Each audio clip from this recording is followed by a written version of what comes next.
meet. I hope that you enjoyed your Christmas. Of course, you were on the roads, but you had some time to take some few days. Hopefully, you enjoyed the moment. Good morning, ladies and gentlemen, and members of the media.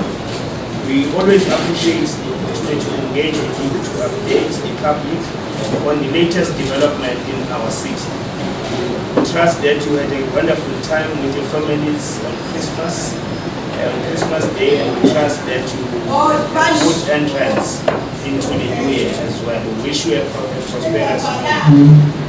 Before we proceed with the statement, let me take this opportunity on behalf of the people of Etegwini to express our heartfelt condolences to the family and friends of the legendary South African playwright and musician Mogeni Ngema, who passed away yesterday in a car crash. Mother Wogo's contribution to the creative industry and sector is unmatched, and he will forever be in our hearts. May his soul rest in eternal peace. We also wish to express our heartfelt condolences to the family of Honorable Member Mtemi, who was a Member of Parliament, as well as the leader of the ANC Women's League in the northern side, in the Musanyana region. She also passed on the road accident during this week of Christmas. We also express our heartfelt condolences to her family.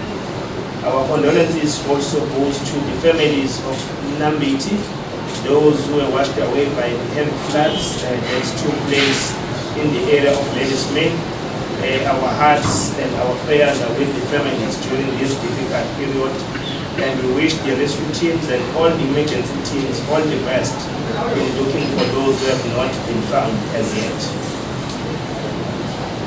Ladies and gentlemen, we are in the middle of the festive season, and we are delighted that visitors continue to arrive in droves in our city.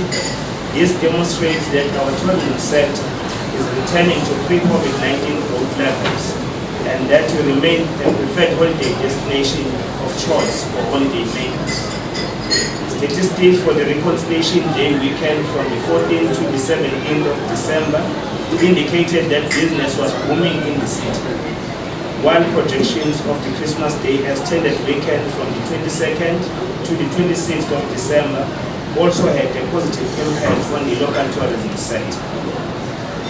The economic impact over the day of Reconciliation long weekend saw a total number of 112,101 visitors flocking to the city. Of these, 72,866 were overnight visitors and 89,225 were day visitors. The direct spend was 211 million rands, with over 1,000 direct employment opportunities created during that period. Through Durban, though Durban is popularly known as for its warm beaches, a large number of visitors during the long weekend flocked into the city to enjoy various attractions, including Durban's popular events hosted in different parts of our city. The events included Anywhere in the City, Any Given Sunday, the 9th Annual Incasi Experience, 2nd Annual Claremont Arts and Flea Market, as well as Maskandi Picnic, which was a huge drawcard and as a resounding success with all these events being held. Furthermore, football lovers attended in numbers, including the table knockout final between Stellenbosch FC and TS Galaxy on the 16th of December at the iconic Moses Mabhida Stadium. People were doubting that we'll be able to bring more numbers because these teams are small teams in the Republic of South Africa. But Durban, as we always do, numbers were on our side. The business boom of the long weekend of the Reconciliation Day is testament that Durban has unlimited tourism offerings and remains Africa's entertainment playground. Recently, Durban has been certified as Africa's leading festivals and events destination for the 3rd year in a row by the World Travel Awards. As we are gearing up for the New Year's Eve, we have lined up a number of events that are expected to further boost the local tourism sector in our city. Accommodation industry has indicated occupancy rates of 64% at non-hotels and between 72% to 78% at hotels. Airline arrivals in October indicates 12,743 and 10,171 in November of international visitors visiting our city. Domestic visitors in November indicates visitor arrival of 195,641. Upcoming events include Day Lounge Society, Durban Beach Paradise, Durban Summersock, Fed Durban Rocks, All White Party, Was at Durban, Umgababa New Year's Picnic, Durban Beach Festival, and many more that are still coming. The events that have already taken place and which were resounding success, including Gaga's Beach Festival, any given Sunday, anywhere in the city, annual Christmas Kasi cultural experience, 2-day special of Durban Jazz Festivals, Durban Underground, Lady Smith Black Mambas of Christmas Carols, Claremont Arts and Flea Market, inaugural Mascot, the Picnic, Magaba Lounge, and Umhlanga Summer Picnics. It is important to mention that the tourism operators and establishments in the rural, township, and urban parts of our municipality also continue to receive visitors who are keen on exploring the variety of services, tourism offerings that we offer in those places. Throughout the year, history and heritage remains a draw card for tourists in Ink area because of its historic inland heritage roots. However, during the festive season, visitors are enjoying the adventure around Inland Dam, which offers numerous activities which include boat riding and helicopter riding. They further enjoy township lifestyle offered in entertainment lounges in different places of the city, including deep rural areas. You find good entertainment places in those areas and in townships. We are delighted to report that Claremont hosted over 500 visitors from Soweto Market in Gauteng from 14th to the 19th of December this year. The influx of this market in the area is as a result of the partnership the Claremont Community Tourism Organization has formed with key partners such as Josie FM Radio and Soweto TV in a bid to attract more visitors in them. Through this partnership, they have opened an office in Soweto. They are full-time there. Ladies and gentlemen, you recall that in November we officially launched the 2023-2024 Durban Cruise, where millions around the world get a chance to visit various sites in Durban and around KwaZulu-Natal, which offer unique tourism concepts. During the launch, we received 550 passengers on board the Vasco da Gama cruise line coming from Portugal. Yesterday, we welcomed the docking of the MSC Splendida ship coming from Italy, and is expected to be in the city for 12 days. I was blamed that they may not call Italy like another person. Italy. So let me proceed. In relation to safety, let me take this opportunity to commend our residents and visitors for their good behavior and cooperation with our lifeguards. Since the festive season started, there have been no cases or incidents of drowning reported in the Durban beaches. Our lifeguards, pool attendants, and law enforcement authorities will continue to be hard at work to ensure the safety and well-being of beachgoers during this period. Over 65,000 armbands have been issued for easy identification of children. 56 children who were separated from their guardians have been reunited with their families in a short period of time because of this intervention of response. We want to give credit to our seasonal child minders who are doing a sterling work in looking after the separated children in our city. Ladies and gentlemen, our law enforcement officers also continue to maintain high visibility on the road and at the tourism sites. including the crime hotspots. Since the commencement of the festive season, 56 multidisciplinary law enforcement operations have been conducted in the city, focusing on the retrieving of illegal firearms, arrest of wanted suspect, drug trafficking, liquor license, compliance, and stolen vehicles. These operations yielded the following results. 61 people were arrested for driving under influence of alcohol, 10,669 fines issued for roadworthiness offenses and dangerous driving, 1,350 fines issued for traffic bylaws offenses. Ladies and gentlemen, we now go to the paddling pool. We'd like to inform the public that Children Amusement Center, the CAC swimming pool, which was scheduled to be reopened, remains closed. It was opened during Christmas, before Christmas. This is after the contractors discovered water pipe leaks when they were running maintenance tests on the newly refurbished swimming pool. You'll recall that it took long for the swimming pool to be repaired, so we expected some of those defects in the system. As part of the maintenance test, the pool had to be opened for 3 to 4 days to run the quality assurance test to ascertain if the pool is in a good condition, working condition, and ready for public use, and to measure the volume of people it can contain. After a few days of running tests, it was discovered that some areas of the pool require some attention, thus the pool was closed for public use.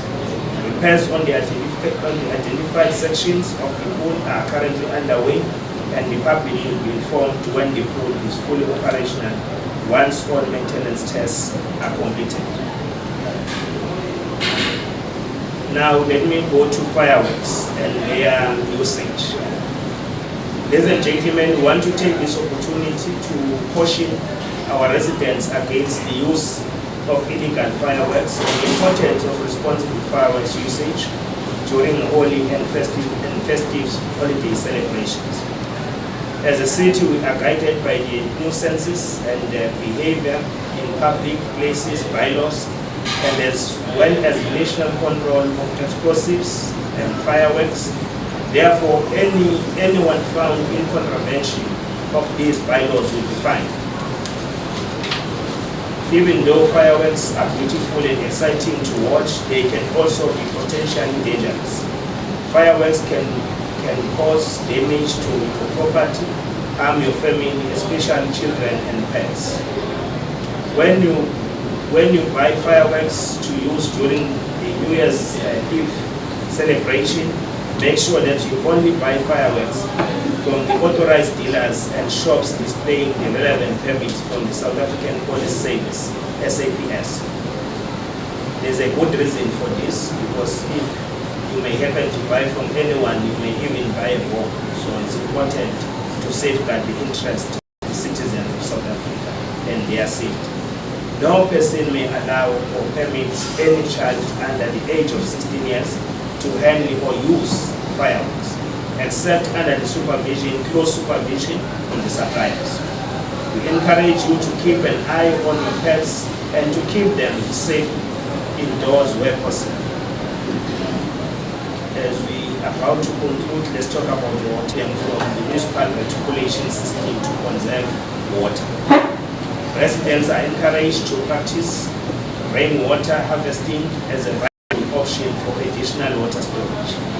The city further assures the public that teams are attending to the persistent water outages that are affecting some of the northern areas, including Phoenix area and Verona, where there has been a noticeable increase in static water tanks.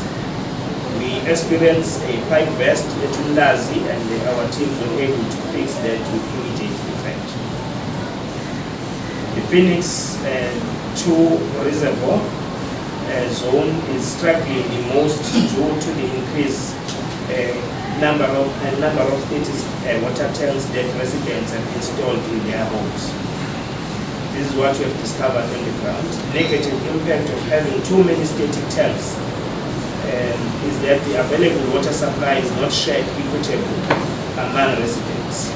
As water fills up in septic tanks, some families experience intermittent or no water supply at all, while the reservoir builds up storage.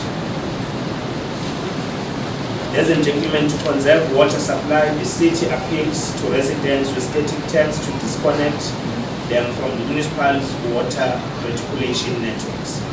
This is too technical, but Mr. Msweli will give you technical views on that as a head of water and sanitation. However, should there be no cooperation, the city will be forced to take drastic measures.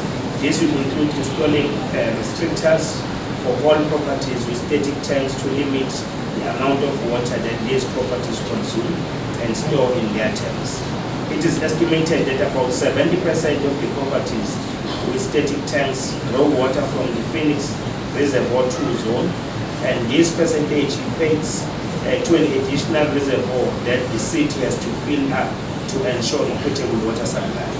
Areas that are supplied by Phoenix Reservoir 2 zone and are experiencing intermittent water supply include Sanford, Hanford, Phoenix Highway, Longcroft, Longberry, Plaza, Southberry, Eastberry, Century Park, Cane Sites, Cane Haven, Woodview, and Grove End areas. This is not only the reason why people in Phoenix have been experiencing these challenges.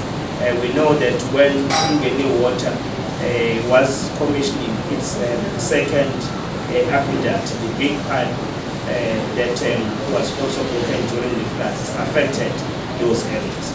The municipality apologizes for any inconvenience caused, and our technical teams are addressing the issues that communities have been raising with us. Let me take this opportunity, ladies and gentlemen, to wish all residents and visitors of Festive a joyous festive season and a safe entrance into the new year. I thank you and wish you everything of the best. Thank you. Thank you so much, Mr. Mayor, for the comprehensive briefing. We'll now allow the leaders to pose questions to the Mayor, and then thereafter, Mayor, if you could just probably do one-on-one voices or media houses.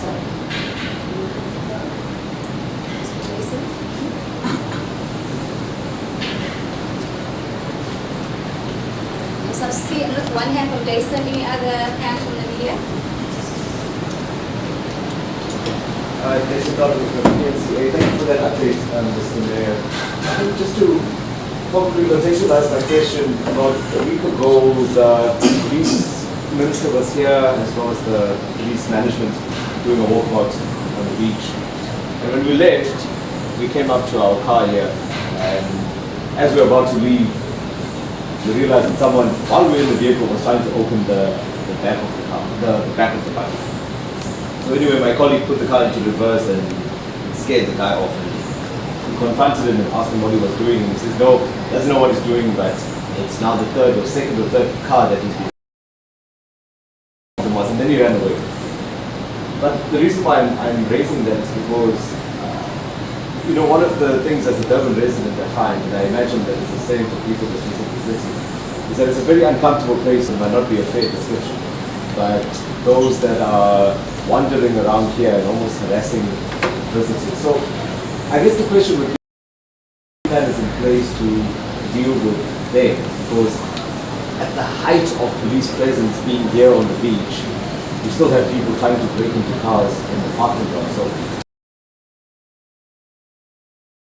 and then when we talk about the hotel occupancy rates that you mentioned, which happen to be about the 70%, 72, 78. I want to know, after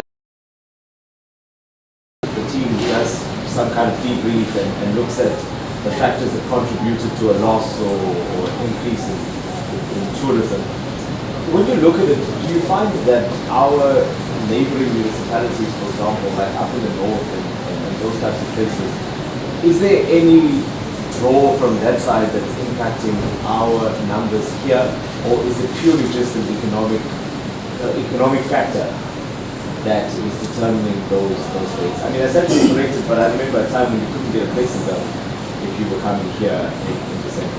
Thank you so much. Thank Okay, thanks, Lisa. Any other questions, please? Nigation from the monthly newspaper. I just have two questions. With regards to the numbers, I just wanted to just clarify if there's been an increase in the number of tourists this year compared to the same time last year. And it's another question just with regards to the beach and the testing of the waters, the beach water. I wanted to just check if there is going to be an increase in testing this as we're heading now to this New Year's weekend. What's happening with regard to the testing of the water? Any other questions, please? If the answer any will allow the mayor to respond.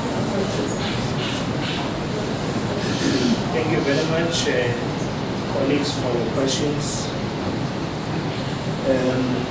Certainly, criminals won't rest up until your battles as law enforcement agencies and communities you defeat them. So they will occupy each and every space. Even within seconds, they will try and attempt to do something. So it is something that is happening in many areas, as you know, other cities as well. It has been on the news today that people are afraid in those cities because of the criminal activities taking place.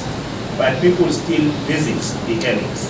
So our law enforcement agencies, firstly, we are intensifying our fight, and we think that although we are not yet there, but our fight is starting to hit some positive results, looking at deployment of our CCTV cameras, which have assisted us in many incidents that have taken place in the city.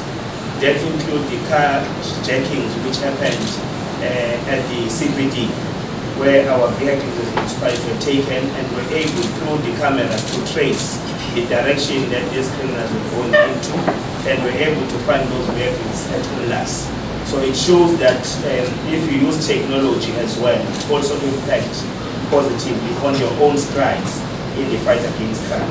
But we also encourage our law enforcement agencies to ensure that those who are found next to the car parks just waiting there without giving any signal what they are actually doing, they need to be removed, because those are chance takers in normal incidents where they'll just take a chance and also jam some of the vehicles through the remote system that they are utilizing.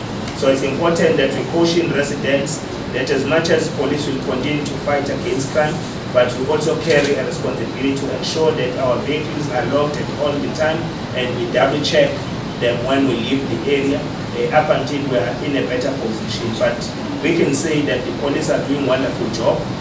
We have seen in some of the township the arrests that have been effected, especially for dangerous criminals, because this is what we want to see.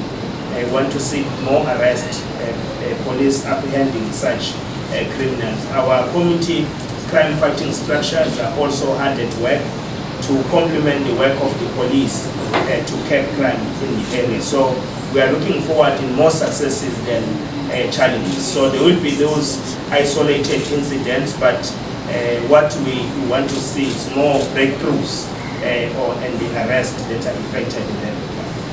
Then the issue concerning the hotel occupancy, of course, when you run your tourism strategy as a city, you are not running it because you want every tourist to end up here. You want tourists to explore KwaZulu-Natal because we are one province that has got a lot to offer. In various cities and towns in the province, we have more to offer. So even those who come through cruise ships, they come here and spend some time in hotels, but they also go out and explore your big five. They go to your drunken spec, they go to lower on the southern side of the province to explore other opportunities. So as a city, we are happy with the percentage that you have scored. We are more than happy compared to the same period in the previous year. We are around the 60%. So this 75%, it tells you that there's been a significant improvement in how people are coming in. And you'll recall that there were a lot of challenges last year in terms of our beaches, and we accepted that. We accepted it, we lived with it, but we had to go back and work tirelessly to fix our infrastructure. But also to bring about innovation. Innovation that we brought about. We are the only city in the Republic of South Africa that conduct a water quality test twice a week. We don't conduct it twice a month, we conduct it twice a week, because we don't want anyone to swim in a dirty ocean. So we guarantee their safety, we guarantee our residents, our visitors, their safety is guaranteed to our quality of water that we have in our beaches. I think those were the questions, the economic factors that have boosted. I'm sure all of us have been observing that, judging from the pre-COVID-19 and beyond COVID-19, there have been a lot of challenges beyond COVID-19. The city also experienced the civil unrest, the city experienced floods, so therefore it impacted hugely on the tourism sector as a sector. But we are starting to see the sector recouping its energies, and people are really identifying ourselves. This is also supported by the award I've spoken about that we won as a festival and events destination in Africa, not in South Africa. So it shows that the concerted efforts that we put to deal with our tourism sector, they are starting to yield positive results. Thank you very much, ladies and gentlemen. If I have something, my colleagues will add. Thank you, Mr. Mayor. I will then just allow one last round of questions. If there are any burning questions, if not, we'll then allow the Isuzu media houses to engage with the Mayor for Isuzu questions.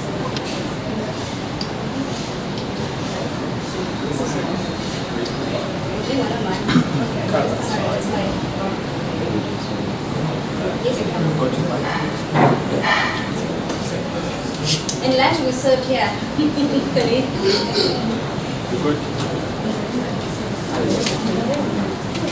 If I can pose the question to you, have you enjoyed Christmas? Did you enjoy Christmas? You were at work? No, same like the mayor, so it's fine. It's our game. Yeah, it's what we do. So we're good, bro?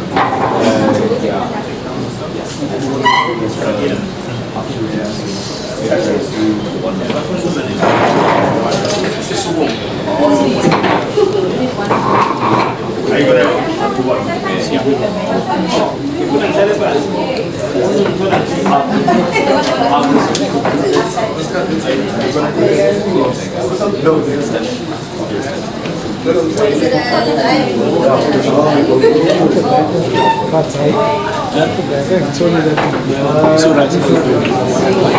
I will use that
But the problem is those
abantu bayafika ukuthi bazosipenda